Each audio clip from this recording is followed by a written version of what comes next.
Hello, everyone. Welcome to Kryptonize. Today we're going to talk about gold and crypto.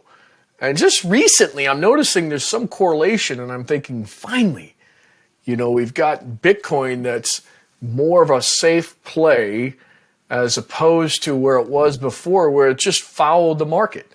So we'll see if that holds.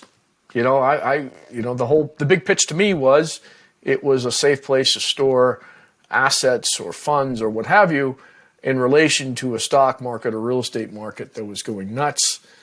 And joining me today is Deven Soni.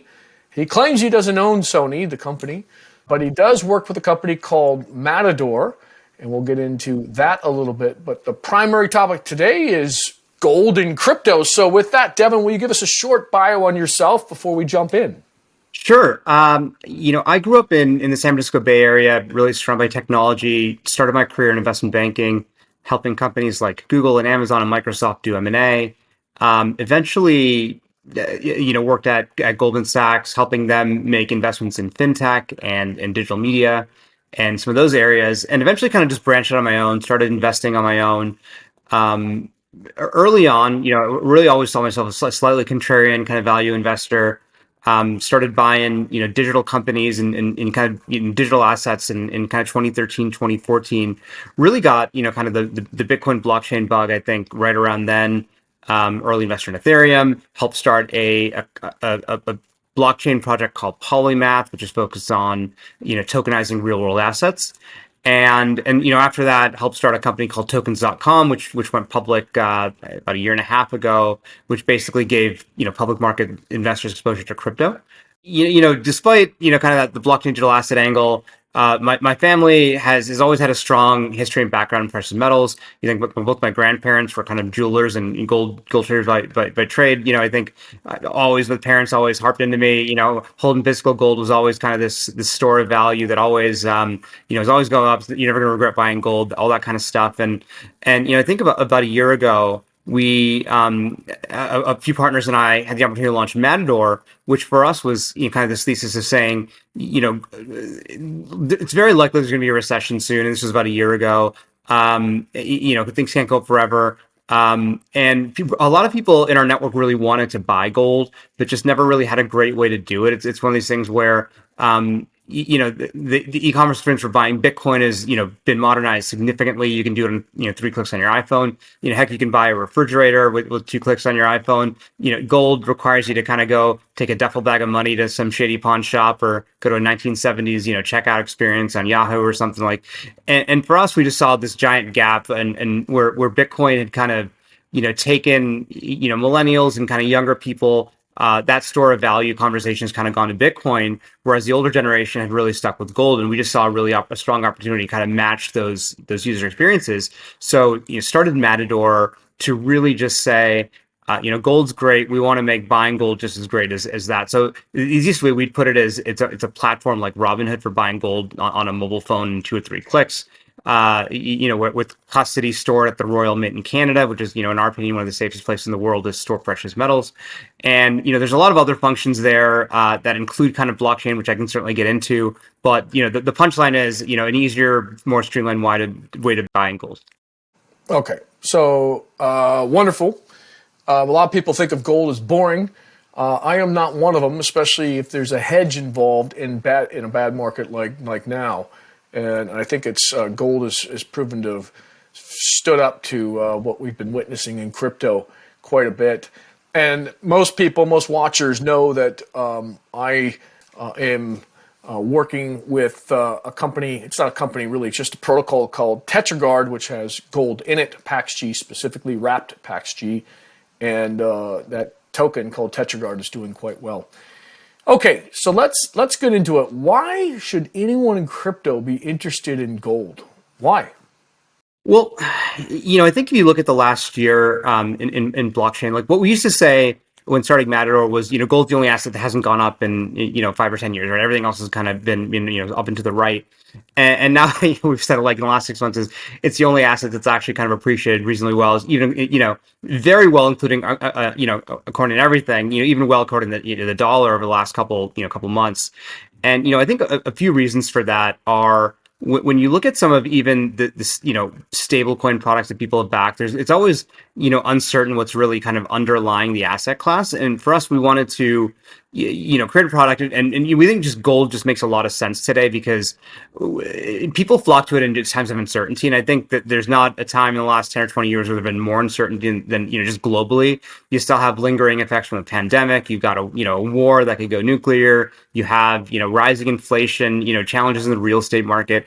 For us, gold is something that just is a strong, stable safe haven that has, real utility, but also kind of, 1,000 years of kind of stability.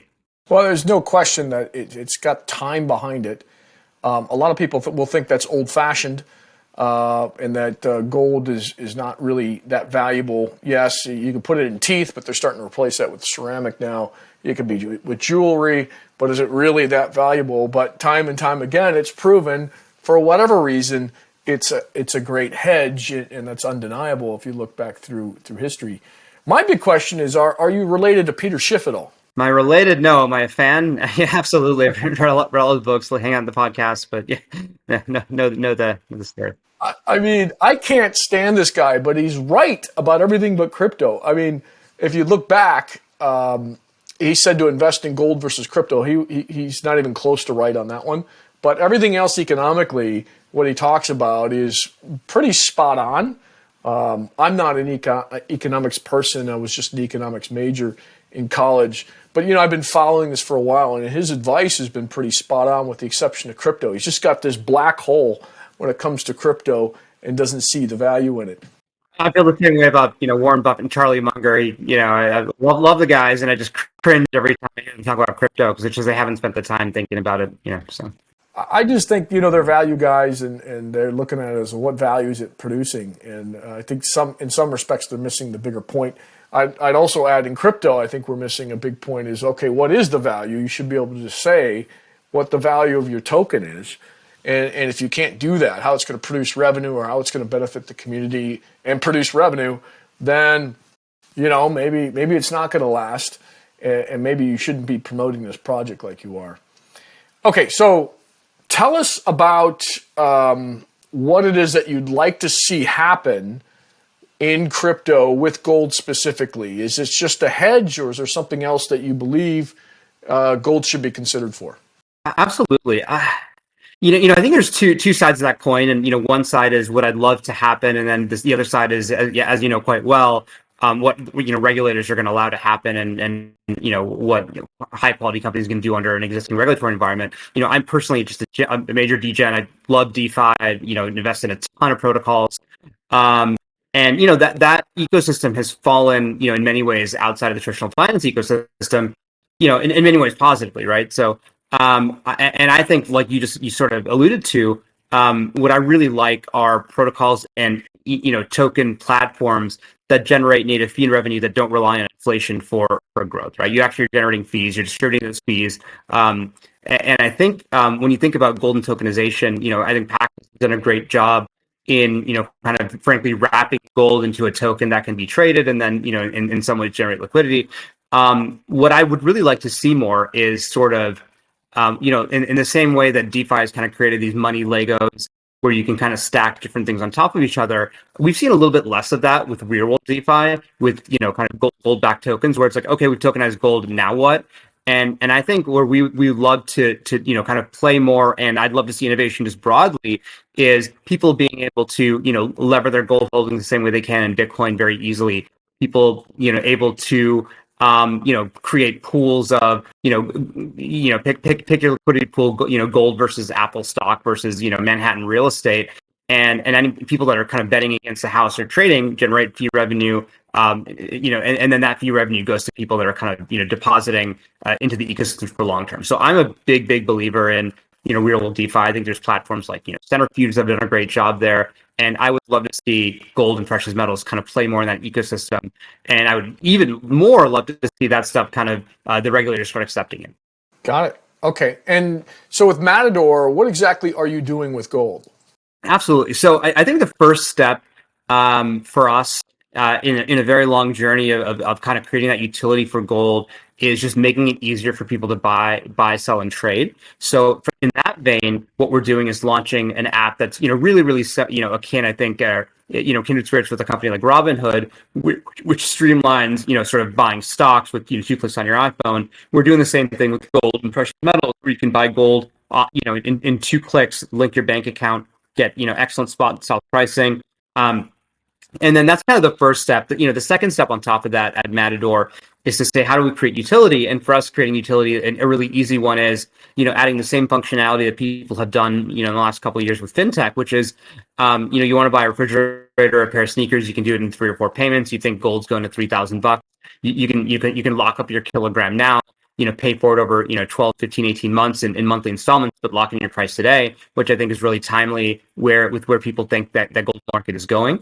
So that's kind of the second step. And then I think the third step at Matador is really to streamline, I think a big initiative in a lot of places, and gold included, are things like ESG, where people, really care about where their gold is coming from, the same way that, large institutional investors care about, eco-friendly companies. I think consumers are starting to value, kind of eco-friendly, purchases, right? So with gold, what we're trying to do is actually differentiate and say, you can buy a bar of gold that's been mined in Canada with, really high quality standards, and that may have some different price differentiation than an unknown bar of gold that's kind of been amalgamated with a bunch of stuff and you don't know where it came from. And we want to enable price discovery both for consumers that may want to hold this different type of gold, but also manufacturers and miners that are investing millions and millions of dollars in ESG quality things and want to see a return on that. So a lot of our early investors are kind of large gold miners, kind of large gold publishers, and those folks all are making a big push into ESG. And I think that kind of price discovery and differentiation is a big part of that. Okay, so let's say I buy gold through Matador. How is it securitized? So what you're actually doing is buying gold that's stored directly at the Royal Mint in Canada, at sort of an aggregate vault. So you can buy gold directly with us. It's stored immediately at the vault, but you can also request shipping. So if you want to ship the gold to your house, you pay a shipping fee and then deliver it to your house. So we feel that places like these mints in countries that are generally pretty stable are really fantastic places to hold gold. I mean, I think you may have seen the stories about even bank safe deposit boxes getting kind of ransacked by the feds and things like this, right? So we just feel like look, sleeping under with gold in your mattress is not very comfortable. Leaving it in your bank might for small amounts fine, but leaving it in a safe haven country that you can request delivering shipping from to us is kind of the holy grail, and that's kind of why we're starting with that as a as an online product. Got it. All right. And you don't have to make this prediction, but what do you think is going to happen with gold over the next year, given most people are predicting a recession here in the States? It's a great question. I mean, I'm definitely, accumulating gold at these prices. It's been, $1,600, $1,700 an ounce for a long time.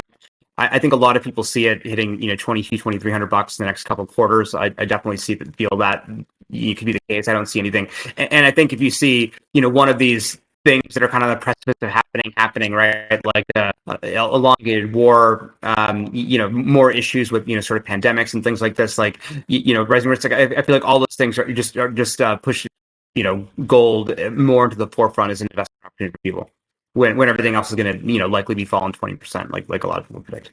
Yeah, I think more than 20%, but we'll find out. All right, with that, Deven, anything that we didn't cover that we should have covered?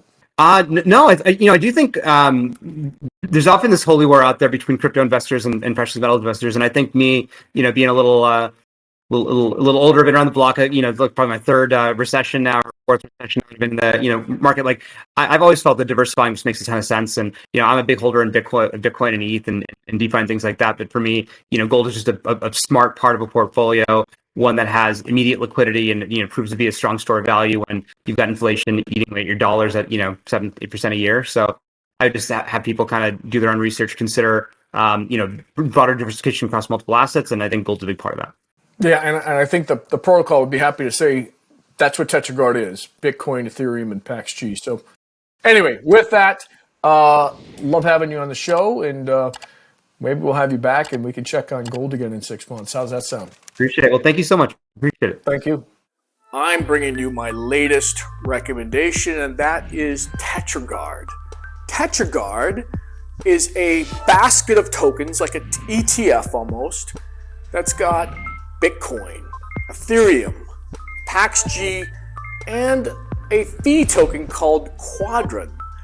All wrapped up. You buy it in one spot using Ethereum. The link to buy is right here. And by holding this basket of tokens called TetraGuard, you get paid rewards just to hold the top tokens in the world. You can't go wrong. You'd be crazy to buy these tokens separately and not get anything for them when you can just do it all at once in one spot and get paid rewards as long as you hold that basket of tokens. Again, TetraGuard, you won't go wrong.